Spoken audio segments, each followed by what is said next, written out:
And hello, Hearts of Oak. Thanks so much for joining us once again. And it's great to have Catherine Blaiklock back with us again on a campaign that she is involved in. Catherine, thanks so much for your time as always. Thank you. So the campaign is around halal. The label doesn't tell the whole story. I think that was one of the taglines. It could have been from the fundraising part, but maybe tell us a little bit about how this issue has caught your attention before we get into the conversations, the fundraising, the legal side. How did this catch your attention? Well, Rupert Lowe tried to have a petition and then put it into Parliament, and it was outrageous. I mean, it was 1 out of 650 votes to ban both halal and um, traditional Jewish Yeah. slaughter. So I was speaking to Rupert about it, and the issue I had no idea when I started that this was such a big issue because the issue is about what I would call religious slaughter or pseudo halal. So it is very clear from that vote in Parliament and from Sikhs meeting MPs in Parliament and from the Conservatives and Cameron and various other people that at this point in time, we will never be able to ban halal or religious slaughter. It's horrendous, but we can't ban it. It's just we need an act of parliament. I mean, we can't even get 2 votes.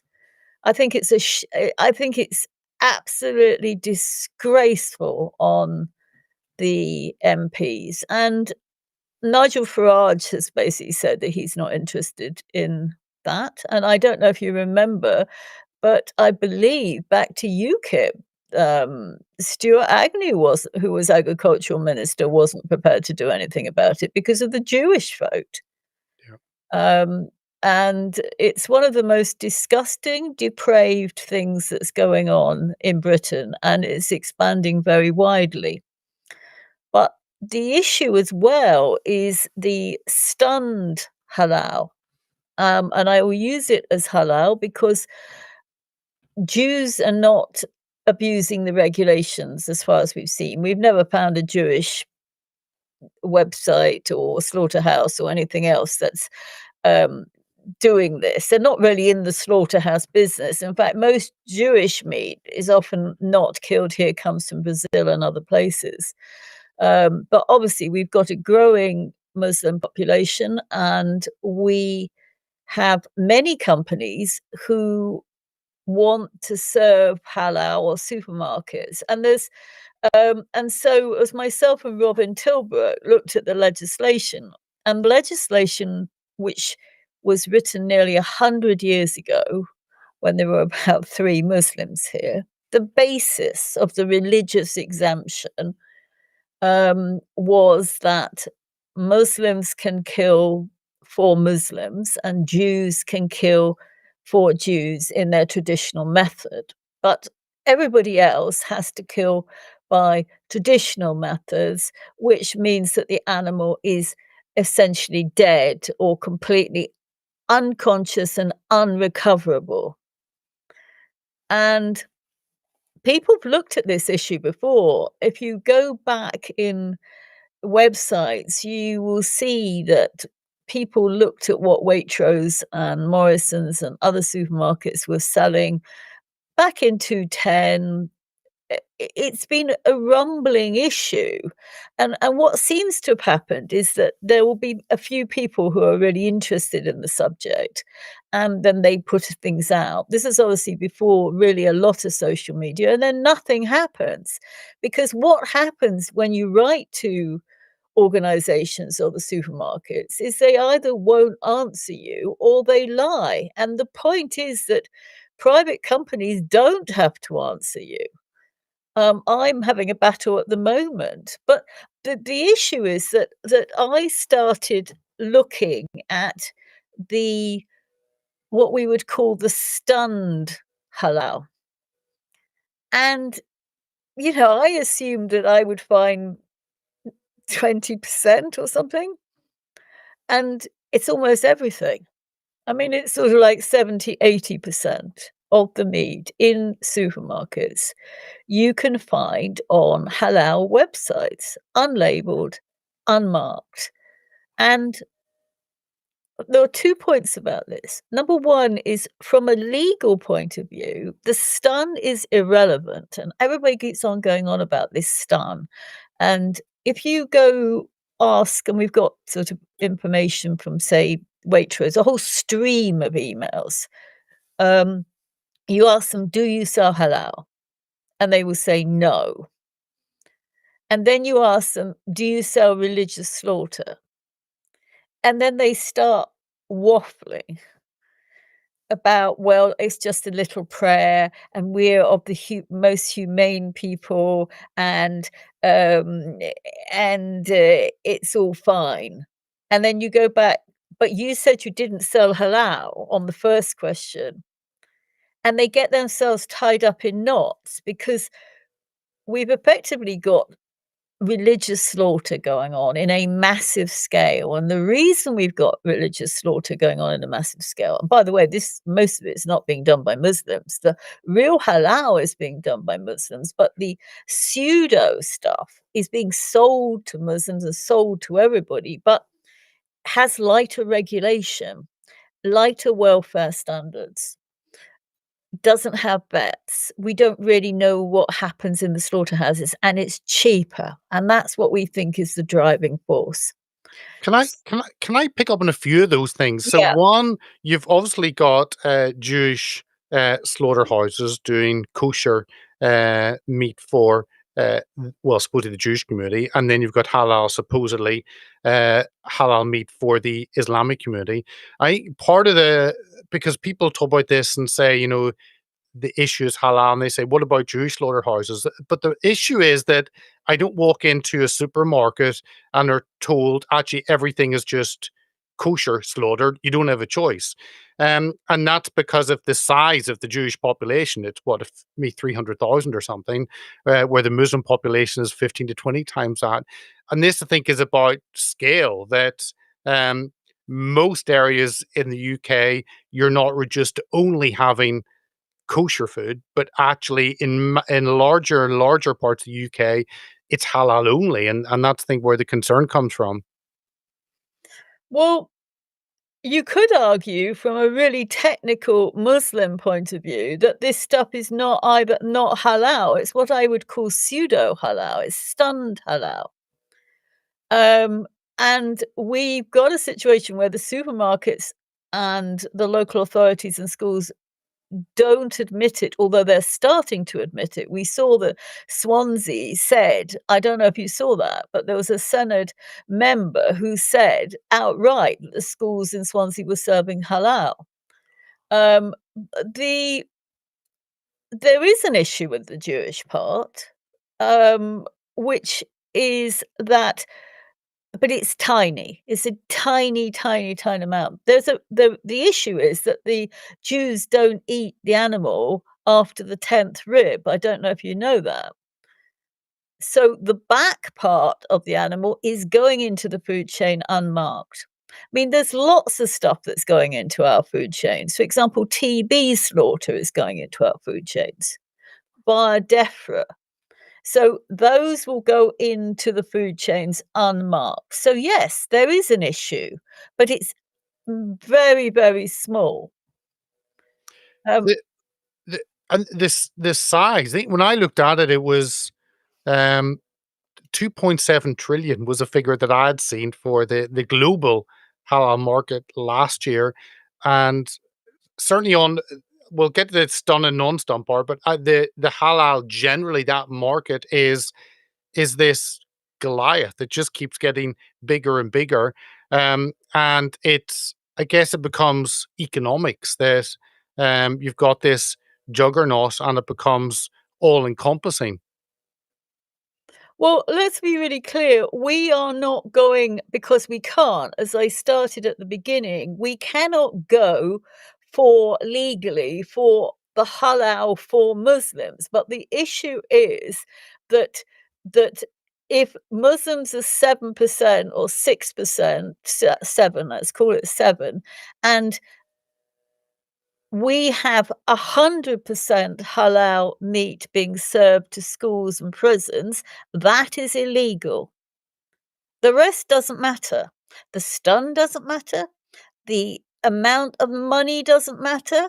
The point is that the legislation is that it should not be sold, killed for, and we have to be again careful.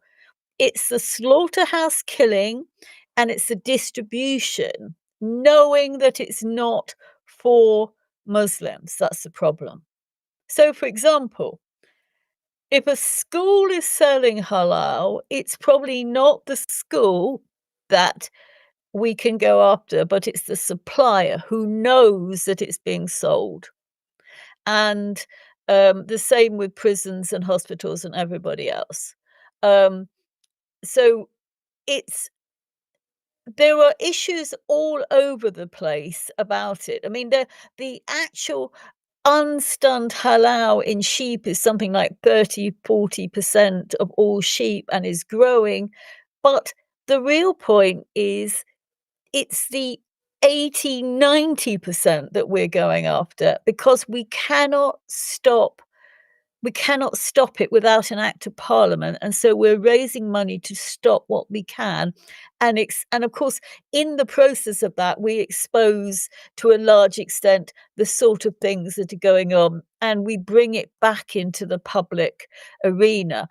Obviously, ideally, Robin Tilbrook and I would like to ban it all, the whole lot, but we can't. So we're going for the next best thing. And the lies that we've been told are just extraordinary. I mean, there is a possibility as well. For example, Lancashire Council, County Council, were tendering for halal meat, unstunned halal meat. And Robin thinks that that's incitement. I mean, they are inciting a slaughterhouse to break the law by doing that, knowing that they're selling to everybody. So, ideally, I would like to see all this stuff banned and we go back to traditional slaughter.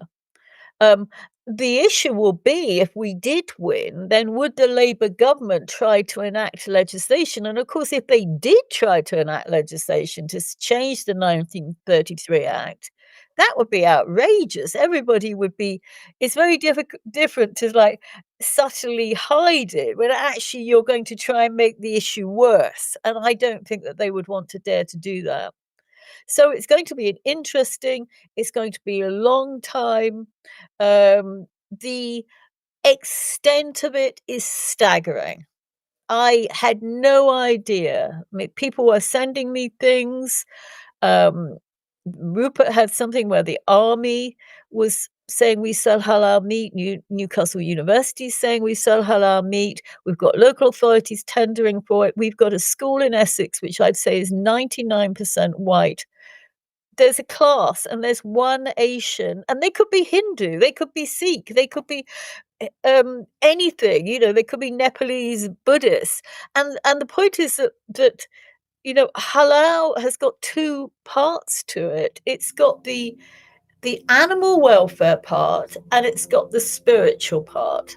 Now, let's talk about those two separately. Even in the stunned halal, this is not the same as traditional slaughter. We believe that in chickens, it's just nothing. They're not stunning them at all. They're just slitting their throats, and the same with turkeys. But with if I it's what is a stun? Because everybody says, well, they're stunned. Well, a stun can range anything from a bullet in the back of the head, which is a bolt where you're dead. That's it, finished, dead parrot, or a pinprick or an electric shock. So if I electrocute a cattle for 10 seconds and then cut its throat, it's still fully alive. It could hop off to its field again. And this is the issue that the stunned is covering a multitude of animal cruelty. And then there's the religious philosophical point that I have just put out a tweet that I don't want to be thought of Allahu Akbar when I eat my roast lamb, because that's a political, philosophical idea, but then there's the religious. So what Sikhs are basically saying, they're having to become vegetarian in this country because they can't eat anything. It's absolutely against their religion. And even in Corinthians and Old Testament Christianity, it says don't worship a false idol. Hindus are, mixed over the issue, but I think it was Uttar Pradesh a couple of years ago was going to ban halal because, that was part of Hindu nationalism, but they didn't want it. So it's part of the Islamification of Great Britain that has happened by headmasters and people like, "Well, it's fine." Can you imagine if you said it's fine to a vegetarian if you just eat this bit of meat? I mean, he's basically saying by "it's fine" is it won't kill you. Wow.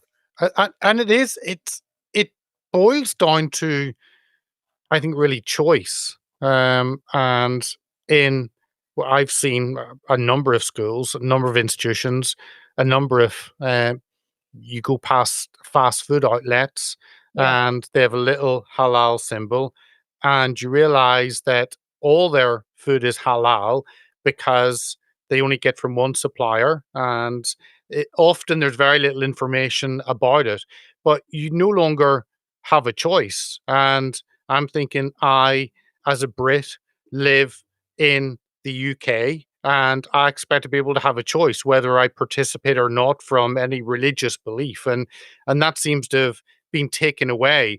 Um, and somehow the public, I don't think, is aware of that. They don't even see often the signs are there. Sometimes they're translucent. You go in a door and you can barely see it, and it's not supposedly visible. Um, and yet, yeah, people are not given that choice. And if you do ask, the choice is you can leave without food, or you can participate in that religious belief and take the food. Well, a couple of things. I think we need to just clarify what halal is. You can have halal cornflakes. So Kellogg's has got halal on them. You can have halal Coca-Cola. It means, allowable, acceptable, clean, pure. It doesn't actually mean meat. So that's the first point. There's a particular term that I can't remember offhand. So you could have a halal vegetarian store, which would be the philosophical and religious, and it would mean there was no pork. Um, but the other thing, which is even worse, is sorry, I've got the sun, is that, is that is We do get sun in England. We do at times. is that, um, I in Australia and a few other places, seen people talking about halal as ethical. So there's a new marketing idea that this is ethical, i.e., it's not racist, it's diverse, it's all inclusive. It's absolutely extraordinary. So I was watching some film on something completely different, and this guy said, "Oh, I'm just going to go off to the halal food stand in New York." Like you might say, "Well, I'm going off to the organic food stand in New York." And I just so talk about twisting stuff. Um, yeah, literally. Sorry, do you mind if I just put the blind up for a second? That's I'm okay. sorry. Do the blind. Apologies. There we are. There you go. Got rid of the sun. Much better. Right. So yeah, the way that words are twisted, and then the other thing is that the difficulty, because people are literally lying. I mean, um, so Sainsbury's, um I put some tweets out about it. So Sainsbury's, first of all, said that they don't sell any halal. Well, they certainly did up in January because I found a halal certified chicken with halal written all over it. And then I asked them the percentage of religious slaughter they sold, and they said zero. And when I said, "Well, what about this Lord Moinder chicken that's on the halal approved website blog, they refused to answer, and that's 12 days ago. So now I've had to buy £60 of meat, and I'm going to do a public access, subject access request to get them to tell me what I bought.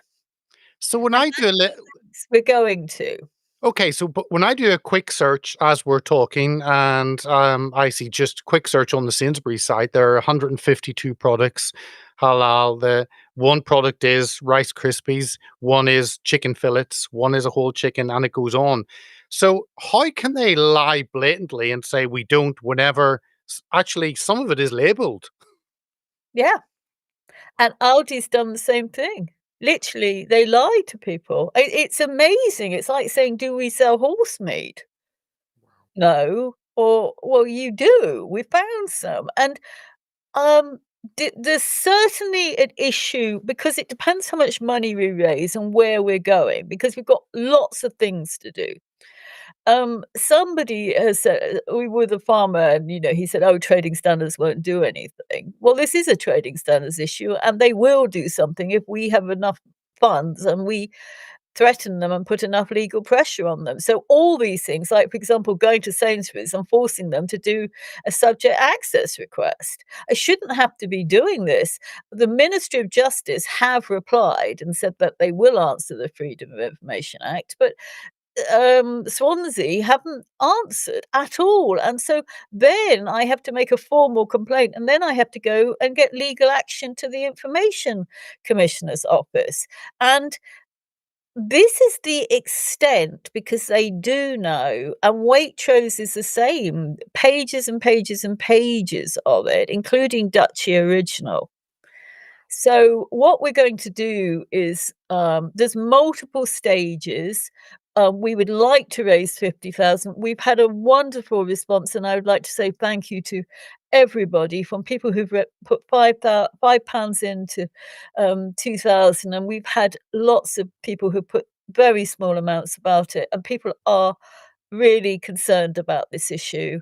So it's going to be probably a 2-year process.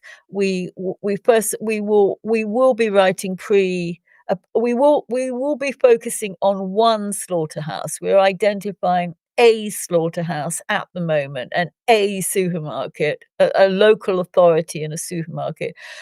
Because if we get the judicial review on one, it will apply to all. We don't need to take every supermarket as an accessory and every slaughterhouse and every local authority. It's the application of the issue. And then we will apply to um, bring the judicial review. That's the first stage, and that's a very long-winded process. But in the meantime, I plan to do more and more research. I'm we put the money goes into a not-for-profit. Robin and Tilbrook and I are doing all the work for free. I'm doing all the research. Robin is doing all the legal stuff before we start to need to be get into barristers. But there will be various prongs to it. So we may go for trading standards. We may go to Lancashire and do a case specifically on that. It depends what information, because I had no idea that the subject was so big. Hmm. I mean, I just couldn't believe it. You would not have thought. I would wonder what percentage of schools are serving halal. I imagine it's vast. It's a completely captured. It's like another thing in the public sector that's captured. No, it is. And I think one of the easiest, some schools do have on their websites, and I've checked quite a number of schools and institutions. And if you go down, you can find a subsection of a small article of a page that has on the bottom that all their food is halal or all their meat is halal. Another easy way of finding out is, do they actually serve pork at any point? I guess that's a simple way of checking.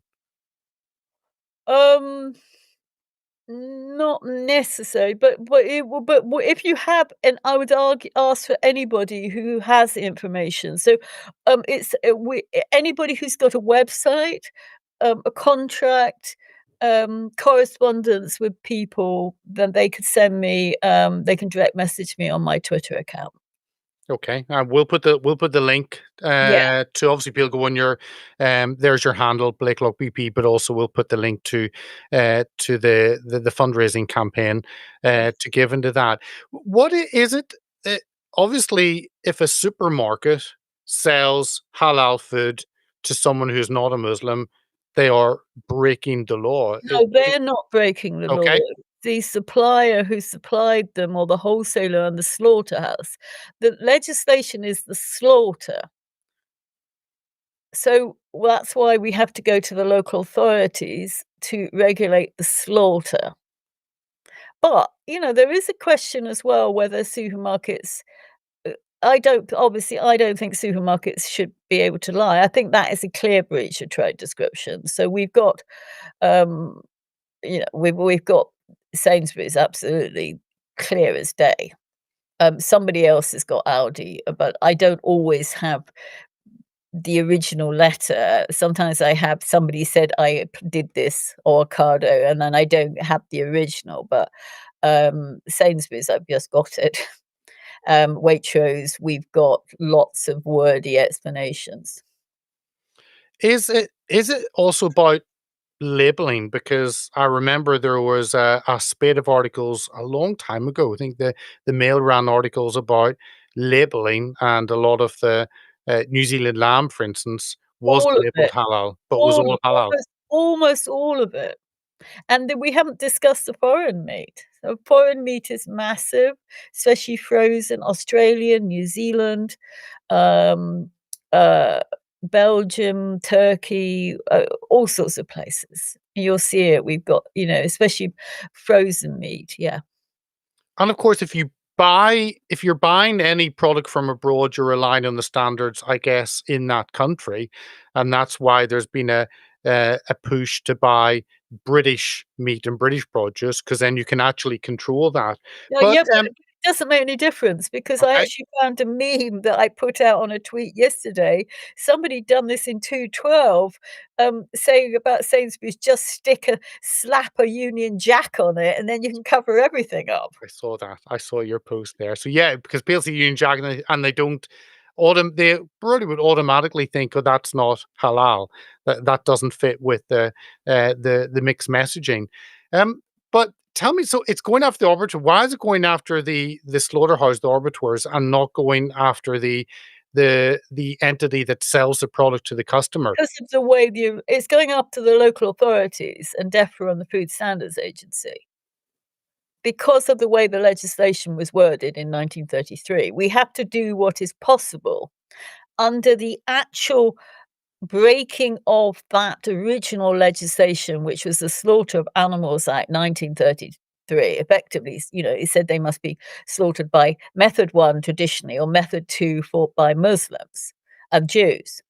So that's what the legislation says. It doesn't say anything about who 3 parties down the line selling it. However, we can go under a Trade Descriptions Act, but that is a different issue from the judicial review part.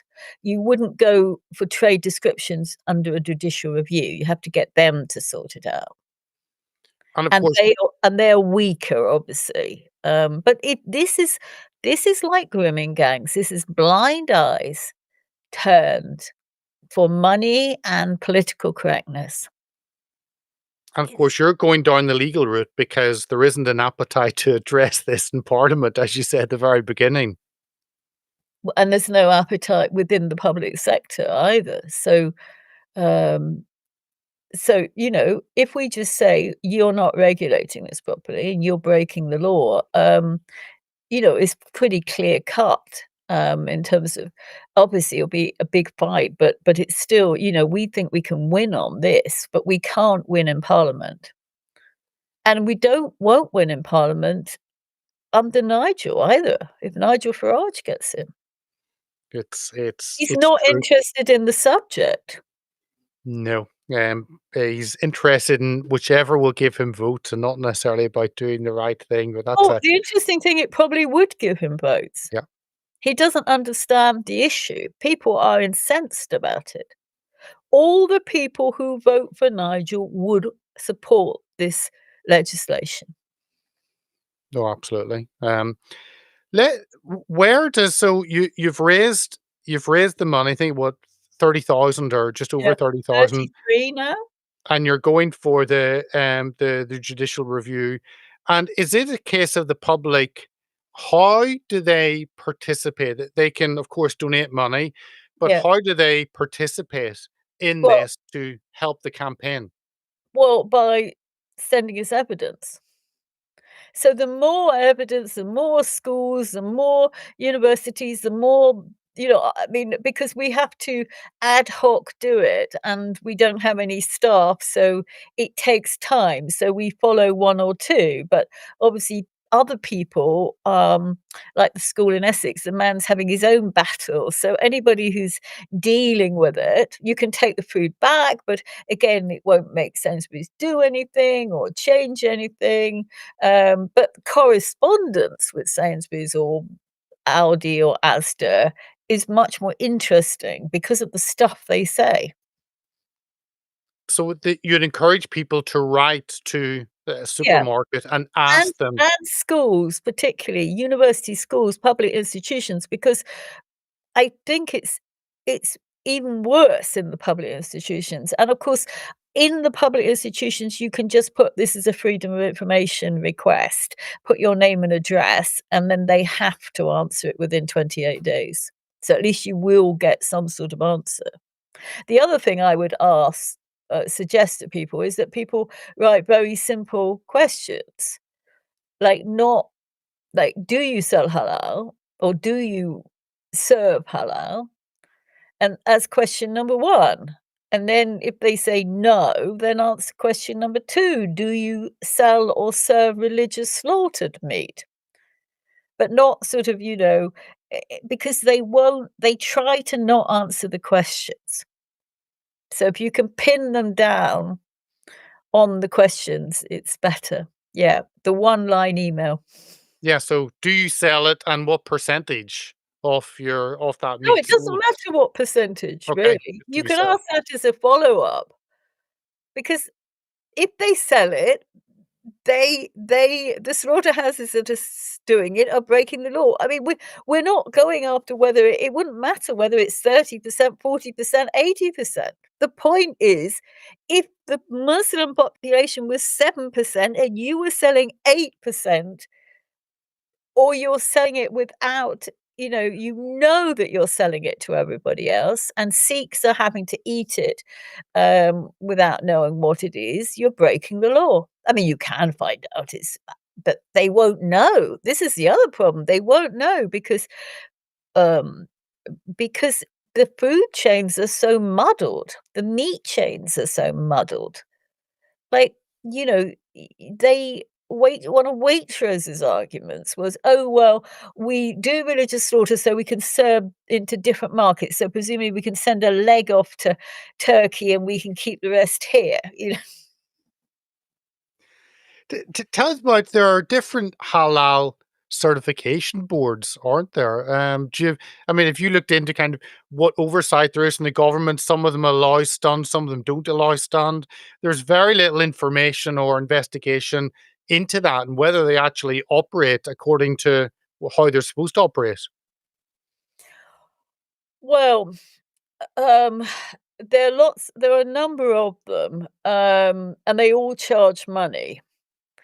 Um I haven't been able to find any evidence to back this up, although I have had a little look.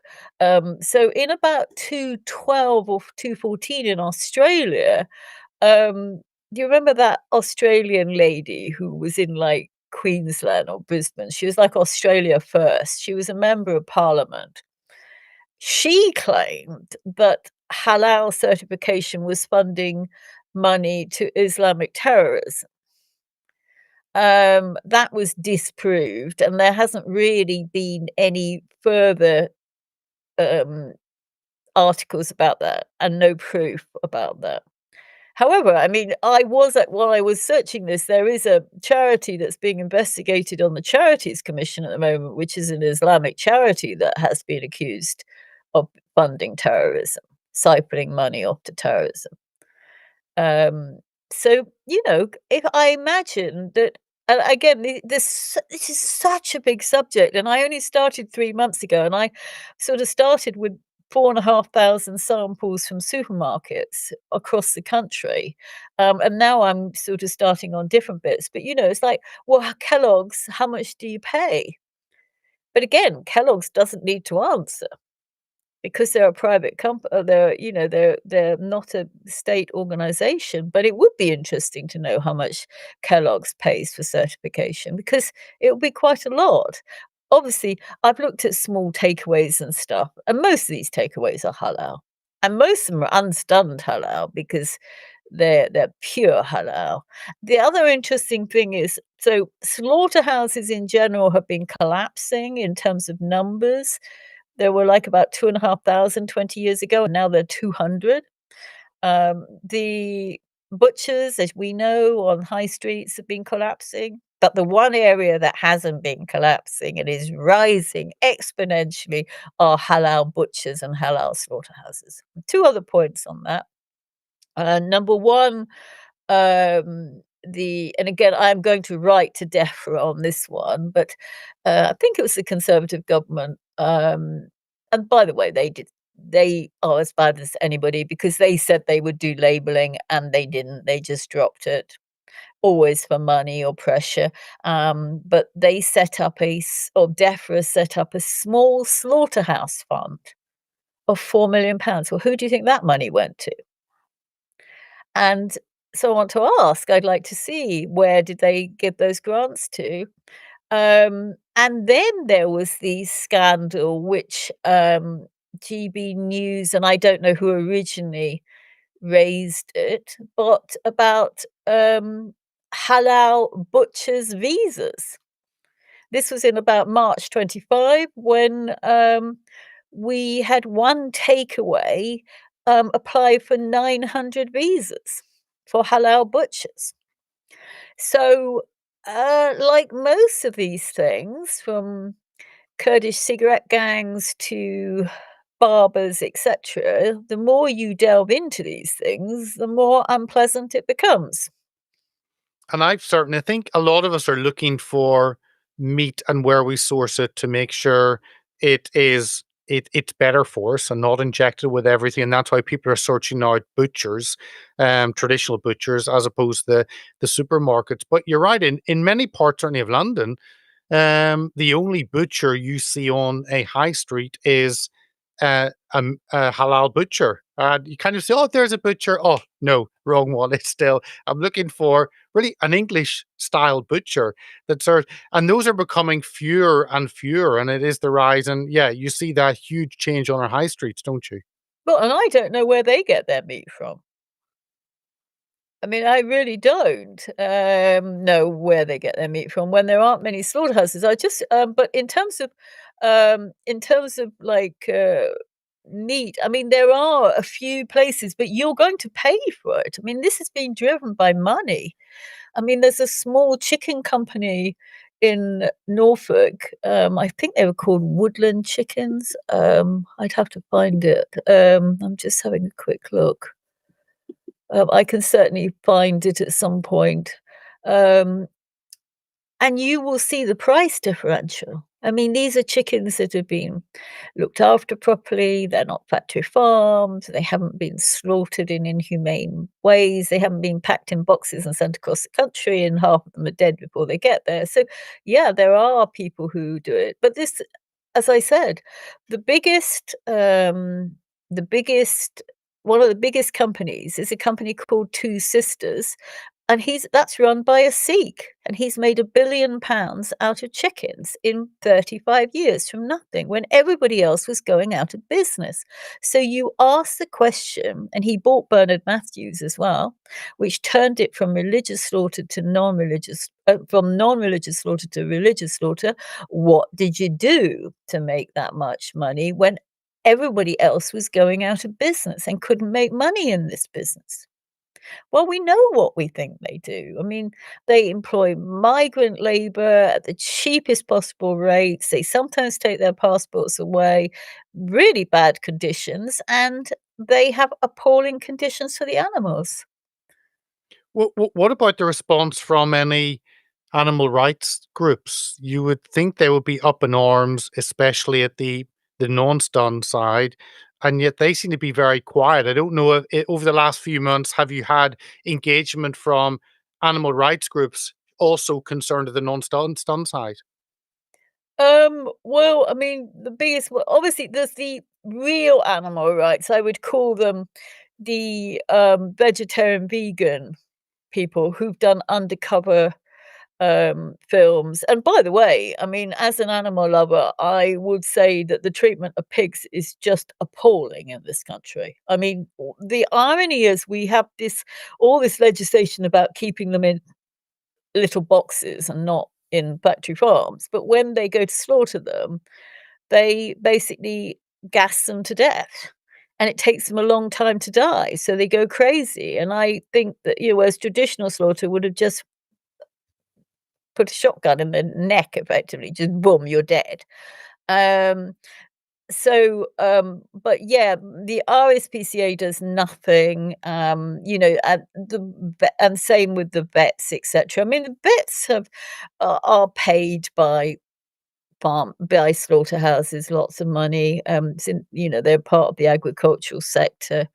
Um, so, yes, you would think that they are, but they sort of say, "Well, we don't like it," but they don't do anything about it. But they can't do anything about it either. I mean, you could argue it's a waste of their time in the same way as it's a waste of Rupert Lowe's time. I mean, they can't. They literally can't.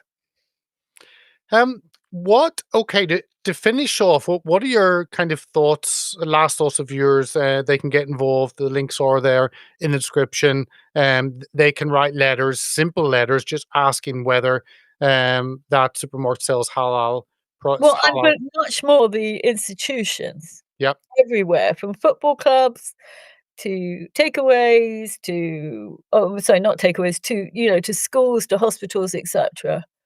Those are where, there's a lot of we would like to have a lot more information, yeah, and it takes time. So if anybody has correspondence, um, yeah. Hospitals and schools, I think, would be really interesting. Because universities as yeah, well, I mean, everywhere.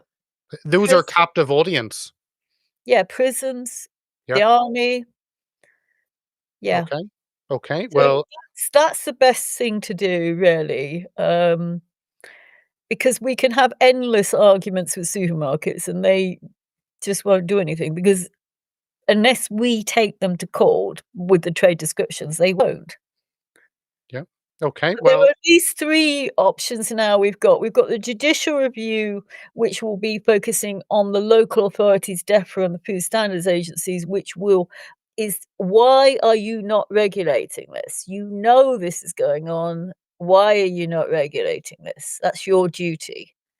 And then there are the issues like with Lancashire, the incitement, whether we would have an action against them or private prosecutions. And then there's the trade descriptions. So those will be probably the 3 areas that we'd be focusing. But in general, of course, just keep on raising it. The issue sometimes with schools, for example, is especially with parents who've got small children there.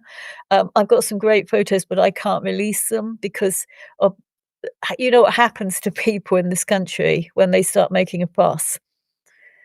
yeah. Oh, yeah. So, Yeah. yeah, Well, okay. Well, I'll encourage our viewers and listeners to play their part in the great work you've started, Catherine.